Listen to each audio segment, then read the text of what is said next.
नहीं सहेंगे आप तो फिर साधना आगे बढ़ेगी। तो कष्ट तो पहले होगा ही।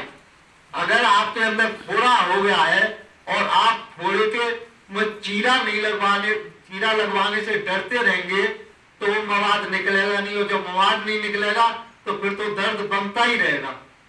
तो इसलिए एक बार तो चीरा आपको लगवाना पड़ेगा।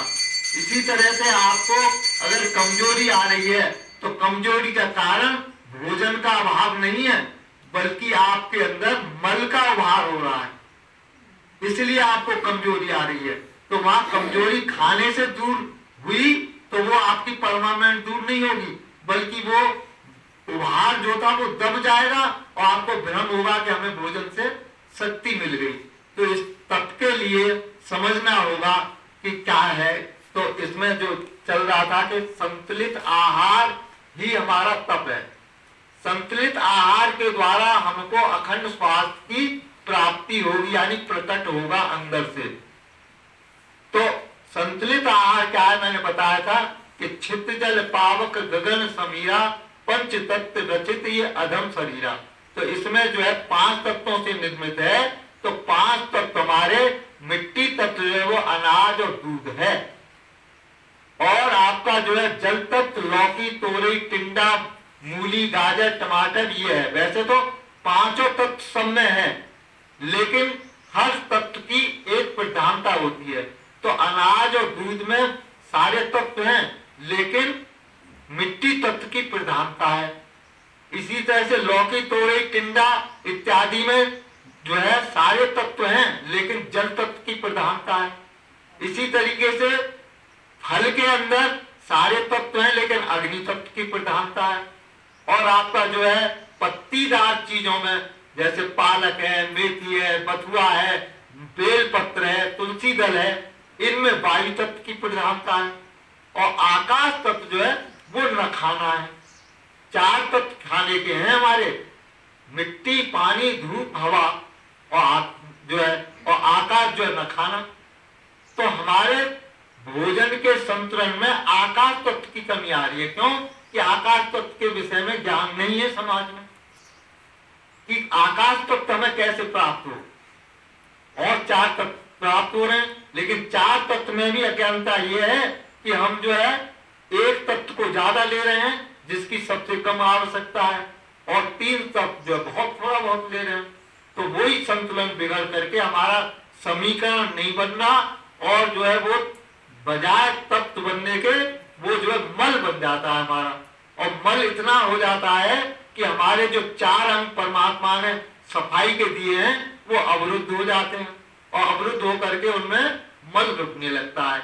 उदाहरण के तौर से जैसे कि छत है आपकी, और छत के अंदर आपने 4 रास्ते 4 पनारे जो है नालियां बनाई हैं पानी निकलने के लिए, और इसके बाद में आपने छत को देखा नहीं, और बाहर से जो है पत्ते वगैरह झड़ करके उन रास्तों को उसने अवरुद्ध कर लिया, और बारिश आई और बारिश में पानी नहीं निकला, पानी उसी में भर गया।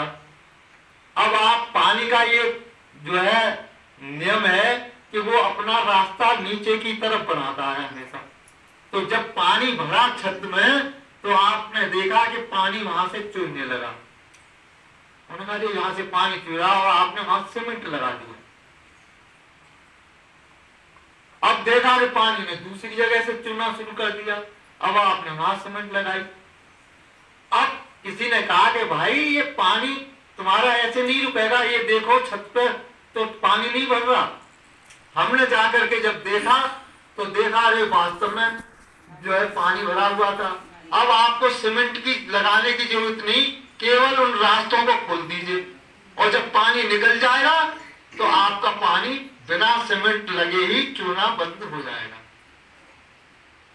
इसी तरीके से आपके घर में अचानक बदबू आई, आपने कहा यार बदबू आ रही है, ऐसा करो भाई बढ़िया सी अगरबत्ती लाओ और यहां लगा दो।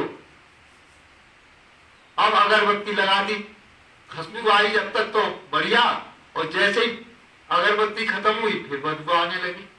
अब दूसरे दिन तो इतनी बदबू आने लगी क्या वहां सहना नहीं है। उन्होंने कहा यार क्यों नहीं हो रहा, तो विचार हुआ कि देखे तो सही क्या बात है। तो देख घूमते घूमते गए तो देखा कि वहां चूहा सड़ रहा है। जब चूहा सड़ रहा है तो अब आपको अगरबत्ती की जरूरत नहीं है, केवल उस चूहे को निकाल के आप बाहर फेंक दीजिए और देखेंगे आप बिना अगरबत्ती के थोड़ी देर में आपकी वो बदबू खत्म। इसी तरीके से आपके अंदर रोग आया तो आपने अंदर की गंदगी को न देख करके तुरंत जो है दवाई ली और उस गंदगी को दवाई यानी दवाई रूपी अगरबत्ती जला के उसको शांत कर लिया। लेकिन वो तो बदबू बढ़ती चली जाती है और वही जो है फिर लाइलाज हो जाता है। डॉक्टर लोग भी कहते हैं भैया आप लाइलाज हो गए। बताइए जब तुम बराबर दवाई दे रहे हो तो लाइलाज क्यों हो गया? तो ये हमारे अज्ञानता का ही कारण है कि है कुछ समझ कुछ रहे हैं। तो इसके लिए हमें ये रास्ते कैसे हमारे चालू हैं? रास्ते जब चालू होंगे कि जिस चीज की अधिकता पहुंची है, जिससे वो अवरुद्ध हुआ है, उसको कम कर दो। तो अनाज जो है हमको बहुत कम चाहिए था लेकिन हमने अनाज ही ज्यादा दिया क्योंकि उसमें जो है नफा है अनाज में। तो हमको जो है अन्न का कीड़ा मान लिया इस शरीर को। ठीक है अन्न का कीड़ा है लेकिन उसका अनुपात भी तो होना चाहिए। भोजन का क्या अनुपात है ये ज्ञान ही नहीं है। ये शरीर आपका दो सत्ताओं से जुड़ के बना है, इसमें दो ही तरह का भोजन है और उसमें भी अनुपात दो ही तरह का है। आपके शरीर में एसिड और क्षार यानी कि एल्कलाइन और एसिडिक दो तरह का भोजन होता है। तो आपके शरीर में एसिड की मात्रा 20 और जो है अब आपकी क्षार की मात्रा लवण की मात्रा 80% का बैलेंस रहना चाहिए। लेकिन हम जब एसिडिक भोजन ज्यादा खाते हैं तो हमारा एसिड उसको पचाने के लिए बढ़ना शुरू हो जाता है और जैसे ही एसिड बढ़ना हुआ कि हमारा वो बैलेंस बिगड़ गया और वही रोग का कारण है। तो हमको जो है जो एसिडिक भोजन बढ़ा करके एसिड बढ़ा लिया है हमने, उस एसिड को घटाना है और क्षार को बढ़ाना है। जब एसिड घटता जाएगा क्षार बढ़ जाएगा तो आपका रोग अपने आप ही खत्म हो जाएगा क्योंकि एसिड से ही हमारे रोग बढ़ते हैं। तो एसिडिक भोजन में दो तरह का भोजन है, तो क्षारीय और अम्लीय भोजन। तो दूध जिसे आप बहुत सात्विक समझ रहे हैं ना, वो अम्लीय भोजन है। एसिडिक भोजन है सबसे ज्यादा और चाय सबसे ज्यादा एसिडिक है। जितना एसिड बढ़ता है आप कहेंगे कैसे है साहब एसिडिक भोजन? क्योंकि उसके अंदर जो है ये माँ के दूध से जो खून से ही तो दूध बन के आया, तो वो एसिडिक है। और एसिड जो है दूध काय से पचेगा? एसिड से। हमारा एसिड से क्यों पचेगा कि उसको लिए पहले फाड़ा जाता है। इसीलिए जब बच्चा जो है दूध नहीं हजम कर पाता तो डॉक्टर कहते हैं कि इसको फाड़ के पानी दो उसका। तो हमारे अंदर भी जाकर के दूध पहले फटेगा और वो उसके लिए एसिड आएगा। इसलिए हमारे यहाँ पाचन की भी दो क्रिया हैं। एक मुंह से ही क्रिया शुरू होती है, एक दूसरे आमाशय में जाके होती है। जो क्षारीय भोजन है जैसे कि आपका गेहूं है, आपका सब्जियां हैं, मीठे फल हैं, उनका पाचन हमारी लारा नाम की ग्रंथियों से मुंह से ही पाचन क्रिया शुरू हो जाती है। लेकिन जो खट्टी चीजें खाएंगे आप, अम्लीय चीज खाएंगे, उनका पाचन आमाशय में जाके होगा, मुंह से नहीं होगा। क्योंकि आमाशय में जो है जब एसिड आएगा और एसिड से उसका जो है फाड़ा जाएगा तब वो जो है पचेगा दूध। तो हम जो है हमें यही मेल अमेल का भी नहीं है ज्ञान, क्योंकि भोजन में मेल अनमेल भोजन भी होता है। तो ये सारी चीजें बहुत लंबे विषय में जानकारी आती है, लेकिन शॉर्ट में शुरू में चलने के लिए इतना ही काफी है कि जैसा मैंने बताया था कि हम जो है मिट्टी और पानी यानी कि अनाज और सब्जी और जो है फल और सलाद, ये दो का मेल है। क्योंकि जब आप जठराग्नि के ऊपर या अग्नि के ऊपर पानी डालते हैं तो बुझती है, मिट्टी डालें तो उससे ज्यादा बुझती है। लेकिन हवा लगाए तो अग्नि बढ़ती है। तो इसलिए वायु और अग्नि का साथ है और मिट्टी और पानी का साथ है। तो मिट्टी और पानी के से शरीर हमारा बनता है। अनाज और दूध से ग्रोथ होता है। दूध जो ग्रोथ का वो है, उससे ग्रोथ होता है। इसी कारण कल भैया ने बताया था कि माँ के पेट में बच्चा सुई के 1000 में भाग के रूप में आता है और माँ की डाइट से ही जो है वो मल्टीप्लेक्शन से जो है का 9 महीने में बेबी बन जाता है।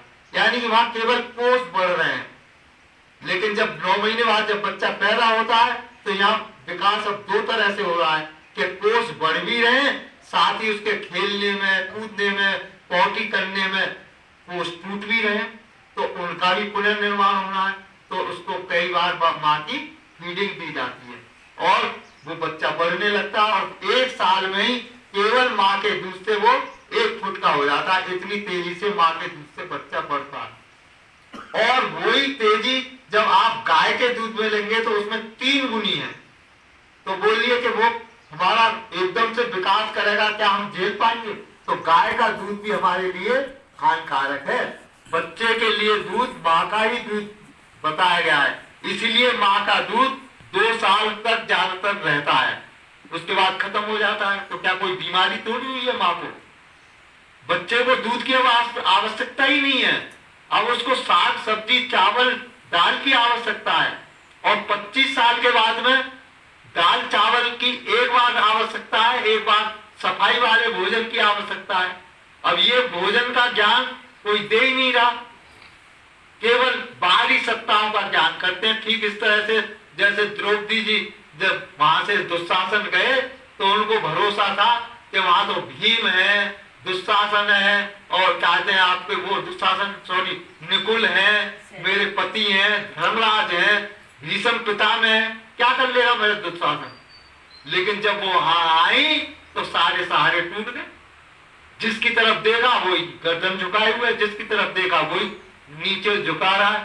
तब उन्होंने जो है परमात्मा को पुकारा। पहले अपना भी पुरुषार्थ, फिर भी अभी नहीं समझी, फिर पुरुषार्थ लगाया अपना। फिर जब दांतों से उखड़ने लगी तब भगवान से कहा कि हे परमपिता परमात्मा, हे द्वारकावासी, क्या मेरी लाज उठ जाएगी? तो उनको तुरंत होगी।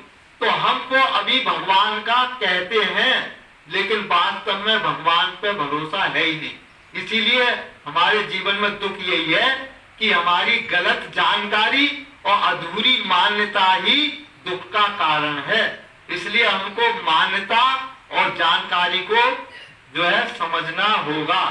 तो हम संसार को जानना होगा कि कौन सी चीज हमारे लिए नुकसान है, कौन सी नहीं है, कितनी हमें खानी चाहिए। या तो ये पूरा ज्ञान करो या फिर भगवान को पूरा भरोसा मान के कि मेरा भगवान अंदर बैठा हुआ है, काय को नुकसान करेगा? भगवान ने सारी चीज बनाई है, मुंह खाने के लिए बनाया है, तो चीजें खाने के लिए बनाई है, तो क्यों वहम करना कि कहीं नुकसान न कर जाए? भैया जब ये सोच के खाओगे तो जरूर नुकसान होगी, चाहे कितना भी कम खा लो। और अगर निर्धन को खाएंगे तो क्या है, भगवान बैठा हुआ मेरा, भगवान बचाएगा। तो लेकिन वो भरोसा है ही नहीं। तो इसलिए या तो भगवान पर पूरा भरोसा करिए या फिर संसार को सही जान करके प्रयोग करिए। तो इसके लिए जानने के लिए यही है कि हम क्या कहते हैं, क्रमत इसका जो है, जो चीज हमारी ज्यादा पहुंच चुकी है उसको घटाएं और जो नहीं गई है उसको बढ़ाएं, तो आपका संतुलन बन जाएगा, रोग होगा। तो इसलिए क्या है कि हम जो पार्वती जी को, लेकिन ये होगा, मैंने बताया कि संशय नहीं होगा तब तक नहीं होगा। सती जी को संशय हुआ तो उन्होंने जो उसको प्रैक्टिकल किया, प्रैक्टिकल करके फिर उन्होंने इसे अनाज को ही पहले त्यागा। सम्मत सहस्त्र मूल फल खाए, साग खाए सत बरस गमाए, कछ दिन भोजन बार बतासा और किए कठिन कछ दिन उपवासा। तो यही तो क्रम यहाँ सिखाया जा रहा है आपको कि भैया पहले अनाज को तो छोड़ो, लेकिन हम अनाज छोड़ ही नहीं पा रहे। नहीं, हमारा वजन घट जाएगा, हमारा ये हो जाएगा। अरे जब कह रहे हैं तो छोड़ो तो सही। यही तो शिव जी ने सती जी को बहुत समझाया, बहुत समझाया, और अंत में नहीं समझी वो तो कहा तुम परीक्षा लो। परीक्षा कहने के क्यों कहा जी ने सोचा कि शायद मैं परीक्षा की कहूंगा तो शायद ये मान जाएंगी मेरी बात, लेकिन उन्होंने परीक्षा में तो तुरंत तैयार हो गई। तब शिव जी ने कहा कि हो ये जो राम रच राखा, जो सती मेरे इतने समझाने पे भी, और मैंने परीक्षा की तो परीक्षा में इन्हें जो विश्वास है लेकिन मेरी बात पर विश्वास नहीं हुआ, तो अब तो जो ईश्वर करेगा वो ही होगा। तो आज आप लोगों को भी यहाँ बार बार यही समझा जा रहा है कि भैया इस खाने को छोड़ो पहले, और पहले शरीर को शुद्ध तो कर लो, अपनी इस जठरांगनी को बढ़ा तो लो, जो जठरांगनी मंद हो गई है उसे बढ़ा लो। आप जब बढ़ा लोगे तो फिर आपका पचने लगेगा। अब जब पच ही नहीं रहा और फिर भी आप खा रहे हो तो काय के लिए जो है डाले जा रहे हो इसमें, वो सड़ेगा, सड़ करके ये होगा।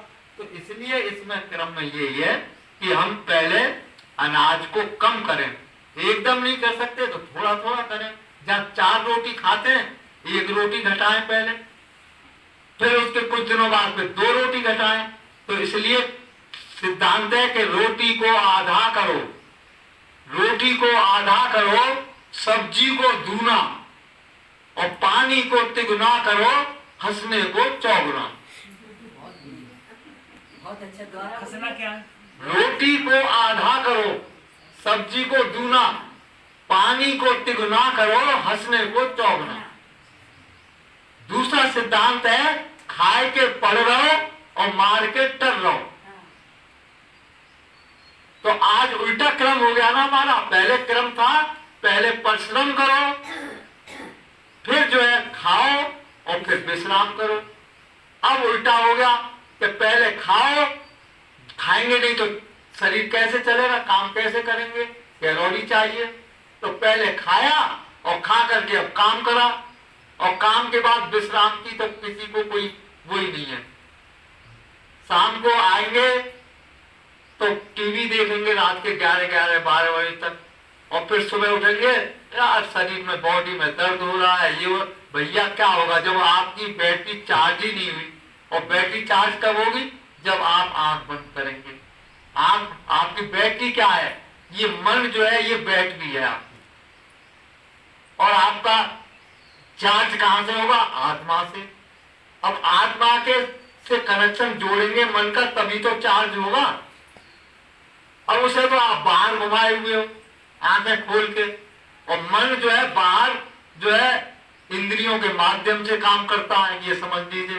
मन अपने आप स्वतंत्र नहीं है बाहर, यद्यपि मन जो है इंद्रियों का राजा है, लेकिन बाहर राजा की जगह गुलाम बना हुआ है इंद्रियों का। हम कह रहे हैं मन बलवान है, मन बलवान नहीं है। मन को आपने कमजोर कर रखा है, उल्टा है, कमजोर कर रखा है। इंद्रियां बलवान कर रखी हैं आपने, और इंद्रियां उसको भ्रमित कर रही हैं कि ये सुख, ये सुख, ये सुख। तो मन, इसे भी समझ लीजिए कि मन अंदर काम कैसे जाएगा, बाहर कैसे जाएगा, बाहर इंद्रियों के वशीभूत कैसे है।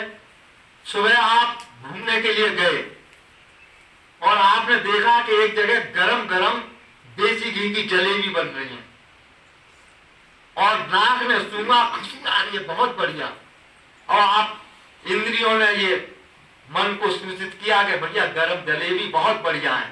उन्होंने कहा चलो जलेबी खाएंगे। वहां पहुंचे और जैसे ही जलेबी के लिए ऑर्डर दे रहे थे ध्यान आया यार पर्स तो हम लाए ही नहीं है, चलो यार कल खाएंगे। अब ये किसने कहा? बुद्धि ने।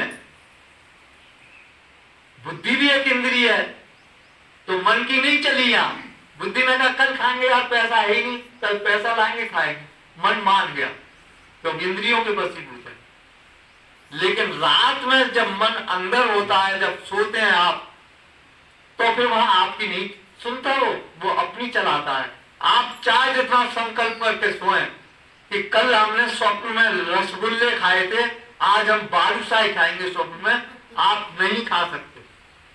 जो मन चाहेगा वो करेगा।